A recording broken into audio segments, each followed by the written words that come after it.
Manual విధానంలోనే SGT బదిలీల counselling జరగాలంటూ DEO కార్యాలయం ఎదుట ఉపాధ్యాయ ఐక్యవేదిక ఆధ్వర్యంలో ధర్నా చేపట్టారు. డీఈఓ కార్యాలయం ఎదుట జరిగిన ధర్నా కార్యక్రమంలో ఉపాధ్యాయ ఐక్యవేదిక నాయకులు బసవలింగారావు, ఎం కళాధర్ పాల్గొన్నారు. ఈ సందర్భంగా వారు మాట్లాడుతూ విద్యాశాఖ అధికారులు ఎస్జీటీ ఉపాధ్యాయులను మోసం చేశారని మండిపడ్డారు.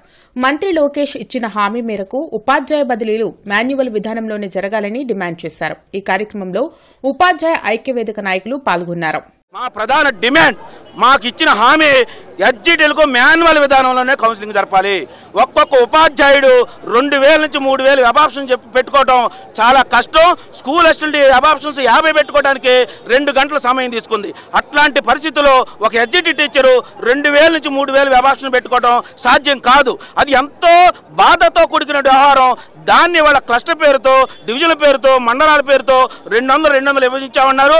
3000 పెట్టాలంటే కనీసం 15 నుంచి 2 గంటల పైన 15 నుంచి 30 గంటలు పడతాయి. కళ్ళు తిరిగి కింద పడిపోవటమే. ఇది చాలా కష్టమని ఉపాధ్యాయ సంఘాలు అధికారులతో చర్చలు జరిపినప్పుడు వాళ్ళు అంగీకరించారు.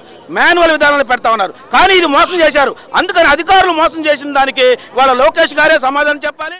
మరి ప్రభుత్వ పెద్దలు, అధికారులు అనేక దఫాలుగా చర్చలు జరిపి చర్చల్లో మీకు మాన్యువల్ కౌన్సిలింగ్ ద్వారానే బదిలీలు జరుపుతామని చెప్పి హామీ ఇచ్చారు. హామీ ఇచ్చిన నిలబెట్టుకోకుండా ఇచ్చిన హామీని తొంగలో తొక్కి చర్చలకు తూట్లు పడవటం అనేది ప్రజాస్వామ్యంలో చాలా ఘోరమైనటువంటి విషయం. మరి ఈ రోజున ఇచ్చినటువంటి హామీని తొంగలో తొక్కి చర్చలకు తూట్లు పడిసి ఇవాళ ఎస్జీటీ టీచర్లను కానీ అన్ని రకాలుగా మోసం చేస్తున్నారు. ఇవాళ జరుగుతున్నటువంటి ఈ వెబ్ కౌన్సిలింగ్ కూడా చూస్తే ఇది ఒక ఫెయిల్యూర్ వెబ్ కౌన్సిలింగ్.